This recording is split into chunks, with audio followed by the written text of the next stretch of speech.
একটা সময় মানুষ খুব গর্ব করে বলতো, আমি অমুক পরিবারের, আমি তমক জমিদার বংশধর। এ কথা শুনে সবাই ভয়ে ভয়ে কথা বলতো। কিন্তু এখন যদি কেউ এই কথা বলে, তাকে এক ফোঁটার দামও দেয় না। এমনকি এখন কেউ আপনার দাদার নামটা পর্যন্ত জানতে চায় না। বংশের পরিচয় আরও পরের কথা।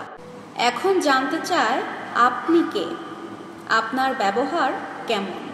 থ্যাংক ইউ, এক্সকিউজ মি, এই ওয়ার্ডগুলো কিন্তু খুবই সাধারণ, কিন্তু এই সাধারণ কথাগুলোই অনেক সময় কিন্তু অনেক উচ্চ শিক্ষিত উচ্চ বংশের মানুষগুলো বলতে ভুলে যায়। কিন্তু এই ছোট্ট ছোট্ট শব্দগুলো, thank you, please, excuse me, এই ছোট্ট অতি সাধারণ শব্দগুলোই কিন্তু এক সময় মানুষের ব্যবহারকে করে তোলে ভদ্র, সম্মানজনক এবং প্রফেশনাল। বর্তমানে এই যুগে ভালো ডিগ্রি আর ভালো পোশাক দিয়ে সত্যিকার অর্থে কিছুই হয় না। আপনি পিএইচডি হন অথবা আপনার বিডিটি মানে বাংলাদেশের টাকা দিয়ে আপনি একদম ভরা, কোনো লাভ নাই, আপনি ফেল। শুধু একবার ভেবে দেখেন, দোকানের সেই সেলসম্যান থেকে শুরু করে হাসপাতালের নার্স, যারাই ভদ্রভাবে কথা বলে তাদেরকেই সবাই ভালোবাসে। আর যারা অহংকারে নিজেদের মধ্যে একটা ভাব ধরে রাখে, তাদের কিন্তু চাও ঠান্ডা লাগে। আসলে কি জানেন তো, ব্যবহার এমন একটা জিনিস যেটা কিনা টাকা দিয়ে কখনো কিনে পাওয়া যায় না। এই জিনিসটা, এই ব্যবহার, এটা আপনাকে শিখতে হয়। আপনি যেখানেই যান, স্কুলে, বাসে, রেস্টুরেন্টে কিংবা ফেসবুকে, আপনার এই ব্যবহার দিয়েই কিন্তু মানুষ আপনাকে চিনে নেয়। এখন আমরা কোন যুগে বাস করছি বলেন তো?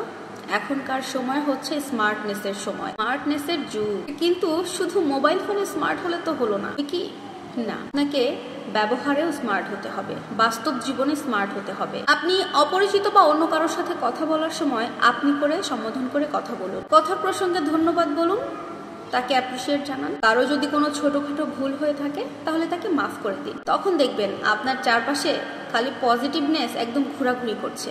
আমার মতে বংশ যাই হোক না কেন, ব্যবহার হতে হবে ক্লাসি। আপনি নিজে, আপনি কেমন ব্যবহার করেন, সেটাই এখনকার যুগে রিয়েল আইডেন্টিটি। আপনার বংশ ধরে, আপনার বংশের পরিচয় ধরে কেউ আপনাকে আর যাচাই করবে না এই যুগে এসে। সেই যুগ জামানা শেষ। ওই যে আপনাকে ভিডিওর শুরুতেই বলেছি না, আমি অমোক পরিবারের, আমি অমোক জমিদার বংশের, না রে ভাই, সেই যুগ জামানা আর নাই।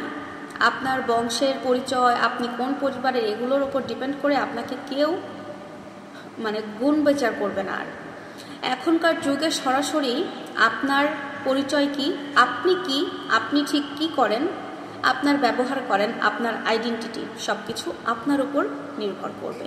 তাই নিজেকে সেইভাবে তৈরি করুন যাতে আপনি আপনার পরিচয় তৈরি করে পারেন সবার মাঝে। মনে রাখবেন, আপনার ব্যবহারের ওপরেই আপনার আইডেন্টিটি তৈরি হচ্ছে।